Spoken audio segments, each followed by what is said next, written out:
You're listening to Later with Mo Kelly on demand from KFI AM 640.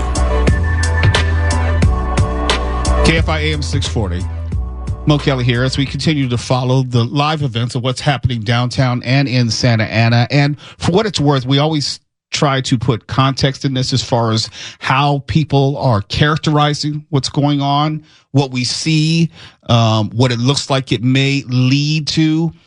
This is anecdotal, but KTLA has left its coverage of what's going on downtown and in Santa Ana. KCAL has stayed with it. So nothing is happening at this moment. There is a police line still in downtown LA. At this moment, it is not advancing. There has been no new information about any type of order to disperse. There definitely hasn't been any information about a curfew.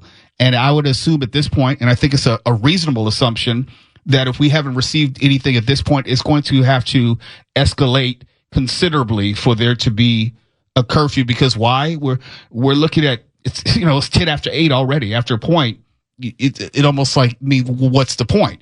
Because we'll be in the middle of the night after a certain point. That hasn't happened. There doesn't seem to be any escalation. In fact, I can't find any television coverage. Correct me if I'm wrong, Twala. Television coverage of anything going on in Santa Ana at this point. No, I don't really see anything happening anywhere. Just protests. People are out there, peaceful, and police presence. For now. Yeah. For now. We can tell you what's happening now. We can't tell you what it will look like in 45 minutes. I mean, when 45 minutes rolls around and we get there, we can tell you what it looks like, but we can't tell you what it might be, what might happen. But at this moment, there is no escalation. And I think that's what all of us are hoping for, or at least what I'm hoping for. Again, I try to remind people, and I was going back and forth with people on my social media. If you go to my Facebook page at Mr. Mo Kelly or at Later with Mo Kelly, I was giving you my thoughts about this. I have no dog in this fight. I have not talked about this in the sense of any narrative. I try to give you some history. I try to give you some context. I try to compare it to other events, which are similar, other events which have been not characterized as a riot, even though the same things have been happening. I'll give you a perfect example. After the Super Bowl in February, there were 6 people who were arrested for assaults on police officers. There were at least 50 people arrested in totality.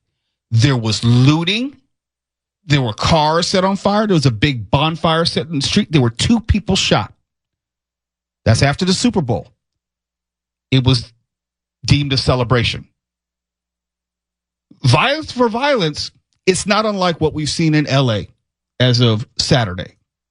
No telling what is going to happen in the future. But as of Saturday, there were comparable events. In fact, there was more which happened in Philadelphia, and that was called a celebration. That's why I think we should be very, very careful about how we characterize these events for our personal or political purposes, or what I call wish casting, what you would like them to be or how you want them perceived. And I want to reiterate that it's not, when you try to talk about these things in absolutes, you'll probably be absolutely wrong. There is a level of nuance, if we're responsible, that we can apply to this. Anyone who tries to tell you that this was a wholly peaceful protest is, I don't want to say they're lying. Some people are lying, but it's factually untrue. There are too many incidents and things that we can point to dispel that myth or characterization. It has not been wholly peaceful.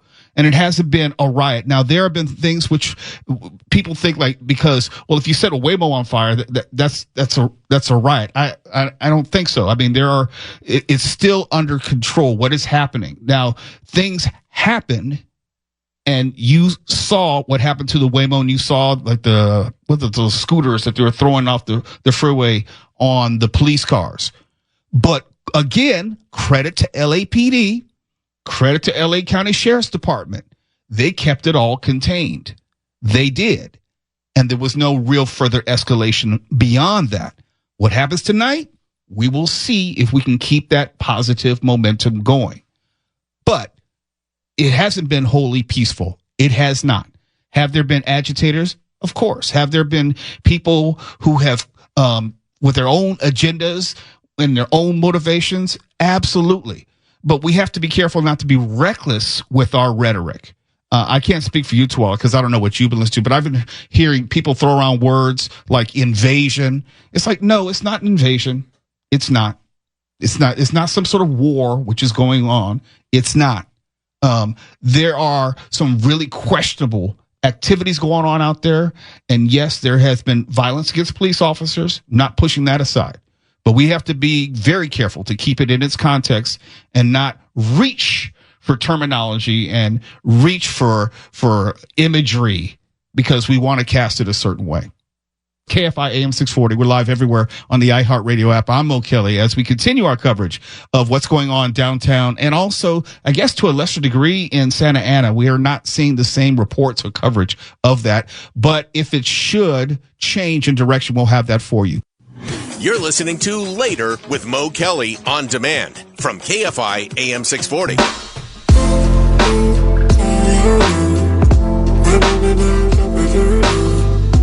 KFI AM 640.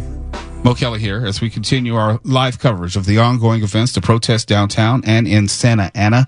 There seems to be some movement downtown. It seems the police line is beginning to move forward again.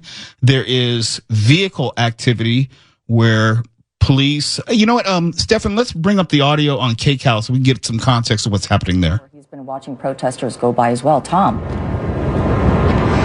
Hi there, Susie. So we moved, actually, because we saw all those officers, those motor officers, zooming up First Street. So we came up to City Hall. That's where we are right now, right outside of City Hall.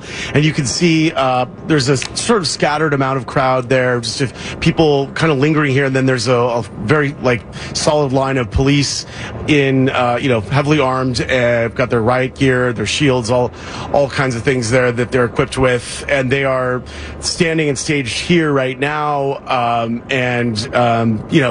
Doesn't look like there's that sort of tense, volatile situation that we've seen playing out in the last few days. As we've been talking about, this crowd is very much sort of dispersed and it's scattered, and there's just remnants in little pockets of people here and there, and kind of just wandering around. I think people trying to figure out maybe what to do, where to go. But LAPD, their strategy seems to have worked, which was to kind of break up the crowd, create kind of a situation where there was no real place to reconstitute a crowd. So either by closing down streets or by placing, a high concentration of officers in different spots. And so it just kind of created this, I think for the people who are out here, a bit of chaos and a bit of an inability to kind of create some continuity. So now what you have is just a lot of people just kind of wandering around looking like, well, what do we do next? It doesn't seem like there is a lot of organization out here. It certainly did not seem that organized earlier either. We just heard a huge boom a few blocks away. That could have been fireworks or any number of things, but it was a very large boom sound. Maybe that's in the area where Lori Perez is. But obviously some people are kind of making comments and saying some insulting some of the officers here. But for the most part, they're sort of standing there looking at them and just the posturing is definitely different than it was. We've seen the situation play out where you have protesters in some cases, trying to antagonize federal officers or police officers, either verbally or throwing things at them, walking up to them with their cell phones and saying things to them. But while that's happening on a smaller scale right now, it's nothing compared to what we saw, and it doesn't seem like we're in that sort of hair trigger situation, where one little thing could happen and then the whole situation explodes and there's clashes. It seems different, and obviously, given what we've seen the last few nights, I think. Okay, I'm going to jump in there, and if you just only heard a snippet of that, let me just kind of recap what the reporter was saying for KCAL. It's dissipating. People are walking away largely orderly. If you check out our YouTube, you can see some of the video where police are moving forward And it's not like they're encountering as much resistance as maybe an hour and a half ago. There has not been an order officially to disperse from what I know. And this kind of goes back to what LAPD Chief Jim McDonnell was talking about, because obviously LAPD has a plan, and it was unclear, not only to me as a layperson, but also was unclear to Chief McDonnell as far as what role the Marines would play when obviously you had the National Guard guarding the federal building, what the hundreds of other Marines were going to add. Do you have that statement in front of you by chance, Mark? Which one exactly? From Jim McDonnell. I had it just a second ago. Give me. No, I'll give you some time, but I think it's interesting. Yeah, here we go. All right, go ahead. LAPD Chief Jim McDonnell has issued a statement saying the possible arrival of federal military forces in LA, absent clear coordination, presents a significant logistical and operational challenge for those of us charged with safeguarding the city.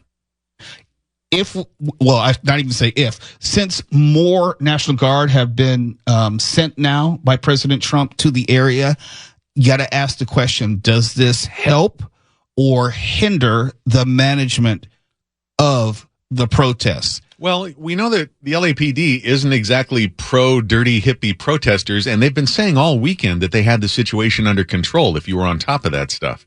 They do not seem thrilled with the extra help. They didn't want it. Well, when I say they were on top of it, I'm characterized as someone who doesn't know what he's talking about. But I guess they know better than Jim McDonnell as well. Well, and we're also hearing now that in Washington, legislators are scrambling to deal with how the military would be deployed, because then we're getting into posse comitatus area there. Let's explain that for folks. And basically, the law is you cannot use the armed forces as a law enforcement group. Yeah, there are very narrow circumstances that allow that. But from the way it's being presented, it seems that the Marines would be in a law enforcement position. Yeah, so we're getting into some dicey territory here. And I want to remind people, be really cautious consumers of news, especially if you're getting it from social media. Click through to the source. Make sure that it's not just influencers and propagandists. Look for credentialed news professionals that you're getting your information from, because situations like this, it's rife with misinformation, and you don't want that to color how you look at this situation. This is when we talk about, I should say, we do talk about media literacy a lot, but this is one of those times where it's really, really important. And I understand that customarily I'm not working in a news capacity. I'm an on-air personality. I'm giving opinion and editorial. I try to keep it more to the facts and information during breaking news like this, because it's very, very important not to push people in an unnecessary direction about how I feel or my politics. And I keep trying to remind folks, I do not have a dog in this fight. I do not. I try to give you some history. Let's compare this to 2020. Let's compare this to 1992 after the Rodney King, Stacey Kuhn, Lawrence Powell verdict. But I'm not trying to tell you or how what I think about Donald Trump threatening to arrest Gavin Newsom. That's not the news of the day. That's not what's really important. That's not going to impact your lives right now. In other words, is this going to impact you? If there is a greater conflagration, if there is an escalation, that impacts you. So we can talk about some of the underlying issues. We can do that, but I'm not here to talk about politics. It used to be, and Mark Verano remembers this, and I know Tawala Sharp remembers this, before there was cable news, you just had broadcast news, and you'd have the who, what, when, where, why, how. That was it. That was it. There was no editorializing. And if so, there would be a whole segment where they told you this is an editorial and made it very clear that the anchor was giving his or her opinion. We have lost that now because we have cable news, which is not governed by any rules. Actually, you don't have the rules of news reporting on cable news. That's why MSNBC is really no different than Comedy Central. And I'm being serious, because you can have someone deliver, quote unquote, their thoughts on the news. Sometimes it could be comedic, like Comedy Central and The Daily Show, or it could be in a news and editorial format like Lawrence O'Donnell or something. And people don't really understand that distinction because we don't teach media literacy anymore. So to Mark's point, you have to be very judicious about where you get the facts, the who, what, where, when, why, and how. Most of the time, we don't get that in our news coverage. We just start with how I feel that Karen Bass messed this up. That's where people start. And that's not actually news coverage. That's just opinion and editorial. So what is happening tonight, we're telling you as it's happening. And if you look at the imagery on KCAL 9 right now, I can't quantify it, but I can qualify it. A lot of the people have gone home. There is not this mass demonstration, what it looked like it was going to turn into 2 hours ago. We're not there. And kudos to the LAPD for what they've managed to do. And also, they obviously had a plan and they've stuck to it. Now, there were questions that I had and there are questions that Michael Monks had, and we'll continue to watch this because it could turn on a dime. If you know history, it could turn on a dime, but it's moving in a direction where it seems to be de-escalating, not escalating. KFI AM 640, I'm Mo Kelly. We're going to continue to follow this wherever it goes, wherever it leads. We're live everywhere in the iHeartRadio app. You're listening to Later with Mo Kelly on demand from KFI AM 640.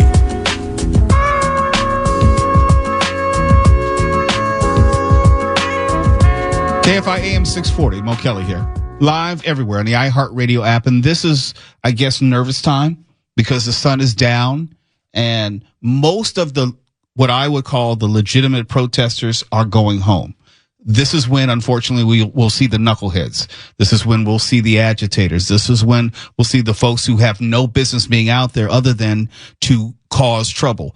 But up until now, it has been well managed. It has been disciplined as far as LAPD and its approach. They are slowly moving forward. And I guess there's still no curfew. There's still no official order to disperse. And these are just some random thoughts that have just been bumping around my head during the break. If we take a larger view, we pull out and look at the macro view of these ICE protests. Now, we know that ICE, they usually do their arrests in the early portion of the day. We know that everything started on Friday, Saturday, Sunday in the early portion of the day.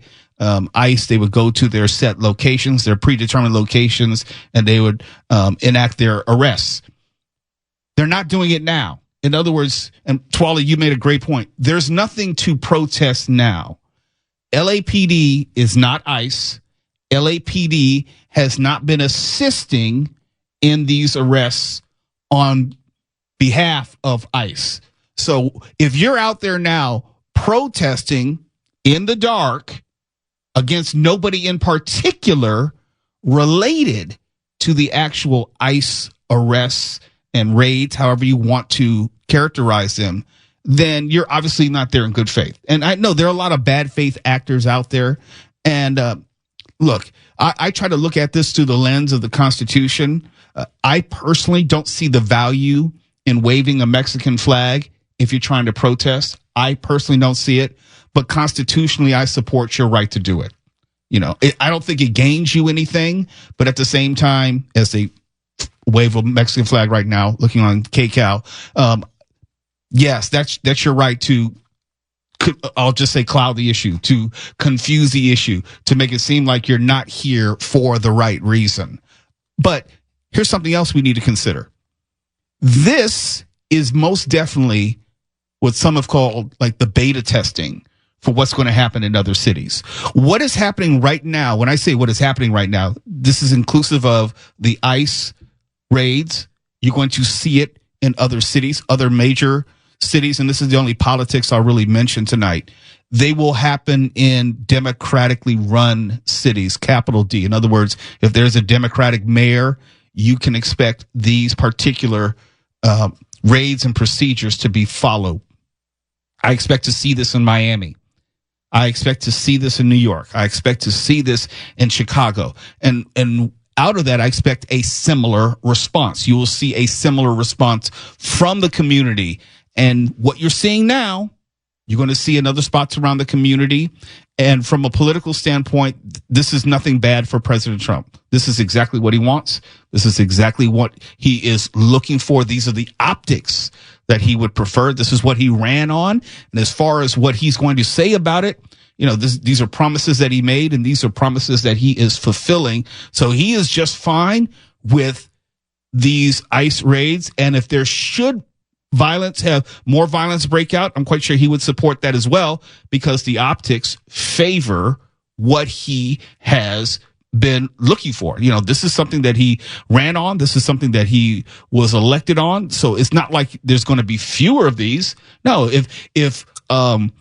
if politically it serves his purposes here in LA, then that means politically it's going to serve his purposes in Miami, Chicago, New York, and maybe Houston and some other border cities in, I'll say, southern states as well, or even the southwest portion of the United States. We're going to see more of this. I think that's just a reasonable assumption, not necessarily a politicization of what's happening right now. It's hard to look at this without acknowledging the larger immigration discussion here in America.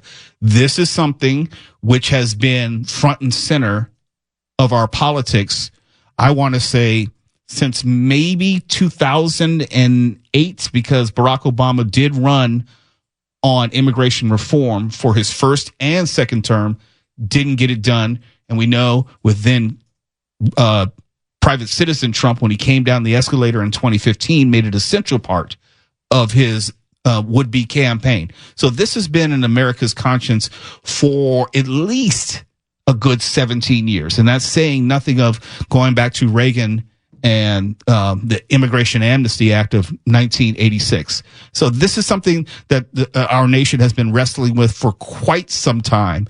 And we're coming to one of those inflection points where we're going to have to go through this, and we're going to go through it together, and hopefully we'll go through it non-violently, and hopefully we'll go through it and come out on the other side better for it. But we're going to have to get through this right now. Right now it's LA. There will be other cities, and we will have this conversation again with those other cities, and you will probably see the National Guard sent in those other cities. You may see Marines sent in those other cities, because this will be the playbook going forward. Like it, loathe it. If you may not agree with it, but this is where it is headed. KFI AM 640, I'm Mo Kelly. We're live everywhere in the iHeartRadio app. You're listening to Later with Mo Kelly on demand from KFI AM 640.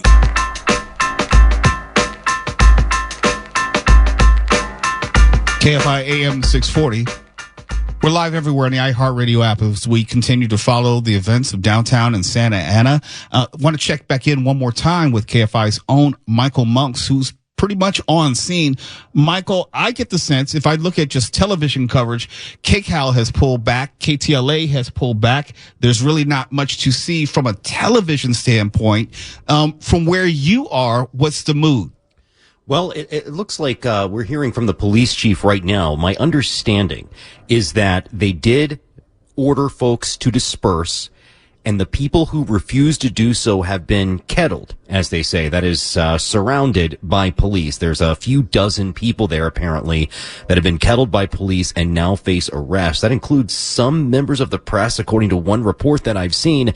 But I now understand that members of the media will be able to leave that kettling, and then those few dozen folks will face arrest. And I believe Police Chief Jim McDonnell may be speaking now on this issue. So we talk about the media pulling back because things seem to be a bit calmer, and that seems to be because the police did not pull back. This time they wanted to nip this in the bud a little more quickly, and were not messing around when they issued those orders to disperse.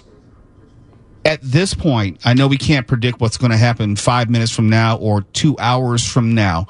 Can you see whether law enforcement is pulling back? In other words, do they have the same number of units and officers on scene now as they did 2 hours ago, or is there slightly less? That tactical alert is still in effect as of right now, is my understanding, which means that all officers who were on duty when that call went out earlier today were to remain on duty until further notice. Mm-hmm. So the LAPD is trying to keep as much strength as they can.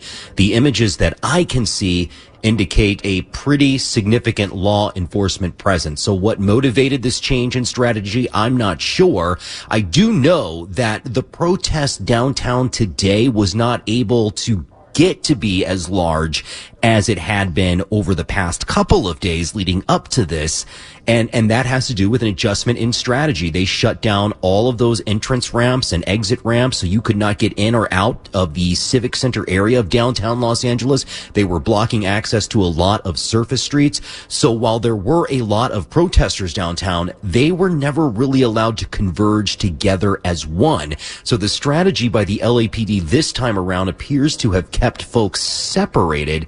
And now they've got the folks that have refused to leave the scene, and that they may now face arrest.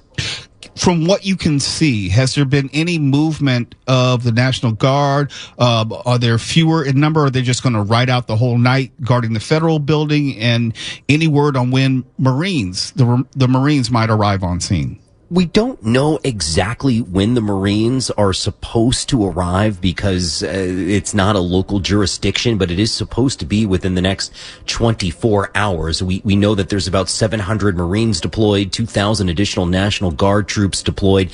The ones who are on the ground, those California National Guardsmen who are on the ground now, have pretty much kept to their original assignment, which is around that federal building at Alameda Street. Another key difference for tonight's protests compared to yesterday, certainly, is nobody was getting near that federal building. They kept people far away from that. So all of the action that we're seeing so far today seems to just involve either the LAPD, maybe some sheriff's folks, and then the CHP, the California Highway Patrol, blocking some of those freeway exits. So it is clear, Mo, that the LAPD decided they needed to adjust their strategy here, and we may see an end to any unrest a little bit earlier than we have in previous days. Nobody shot you, huh? It's still early in downtown Los Angeles, man. I got to keep 3 eyes open. I am pulling for you. I can say I've had pepper spray, shot around me, and you don't even need to be next to you can be like 30 feet away, and pepper spray will say hello to you. I can't speak for tear gas, but if you were to describe it, I know, there's nothing good about it. It's all the way horrible, but as best you can, describe the feeling. Is it eyes burning, nausea? What is it? Yeah, it was really interesting. When you're in the news, as long as we have been, tear gas is something we write about or mention that maybe it was deployed because some suspect in some crime had holed up in a property, and so they deployed tear gas and flashbangs and that sort of thing. And it does often lead to their exit because it is such an irritant. My first experience yesterday in tasting it up close and personal was interesting. It was immediate coughing fits. As soon as you inhale it, it wants to get out of your body wants it out. So you're choking, you're coughing. It's disgusting. About a minute, maybe 2 minutes later, it's hard to remember exactly in real time how it worked. You start to feel the burning in the eyes, and it's extraordinarily irritating. And then the water starts. And that's why they call it tear gas. And you are crying. I mean, there are tears flowing out of your eyes. I managed to turn away from it fast enough to not have a direct hit. I certainly suffered from it. It got me good. But some of my colleagues in the media got it much worse and looked like hell afterwards. A lot of spit coming out of their mouths. But people mobilized because by now, with all the protests we've experienced over the past half decade and the tear gas that can even hit us in the media, folks seem to turn to milk as a remedy for this. So a lot of times you'll see protest even before the S hits the fan, that there's just kind of milk about, just in anticipation of this taking place and knowing that you need to douse yourself in it. A lot of folks dumping water. I was fortunate. I really didn't need to put any liquid on my face. What helped me was I went under a overpass or a bridge or something, and the shade blocking the sun really helped. And then I was just able to kind of dab from my shirt and get the irritant out. What was really interesting about this tear gas is how long it felt like it lingered, because a couple more hours would pass after this solitary incident involving the direct tear gas, and I'd be walking around the protest scene, and suddenly I'd get another whiff of it. And it's like it's still in the air. I mean, that stuff hangs out for a while. I guess you got a good story to tell your kids or grandkids. My cat didn't seem so interested. It's just me and him sitting here monitoring all these screens tonight. He didn't want to hear about it at all. He just wanted a treat. You and Mark must be like brothers from another mother or something. There's similarities between your lifestyles and your history. You got tear gas in common. It really is hard to tell us apart. Now, what you're going to find when you get home, Michael, that you got to take off all your clothes because they're all going to smell like tear gas. You're going to have to wash the hell out of everything that you've been wearing. Oh, it was laundry day yesterday, and I couldn't do it because it ended up being such a long day. So that jacket still stinks a little bit. But it is true, Mark. You and I do have a certain surly nature and gray hair. And okay, let's not get too personal here. Just had a birthday. I'm trying to get you not downtown. Very happy about it. Well, Michael, first, thank you for all your reporting. And yes, you were in harm's way. We may have a laugh about it, but it does not belie the danger, the actual danger that you were in. And we appreciate you reporting despite the danger and remaining as safe as possible so you can give us the facts of what was going on.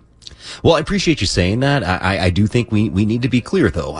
The federal government is not going to slow down these raids. They are going to execute the immigration policy that this president ran on, and this is a place that they are targeting for that. So while maybe tonight is fizzling out, thankfully, hopefully as uneventful relative to the previous days, there could be many more days ahead, and we'll be here to keep an eye on it. I know you will, and I will, and even Ronner will. Even Mark Ronner. Thank you. Get some rest, Michael Monks. I certainly will. Thanks so much. We'll talk tomorrow. KFI AM 640, I'm Mo Kelly. We're live everywhere on the iHeartRadio app. KFI and KOST HD2, Los Angeles, Orange County. More stimulating talk.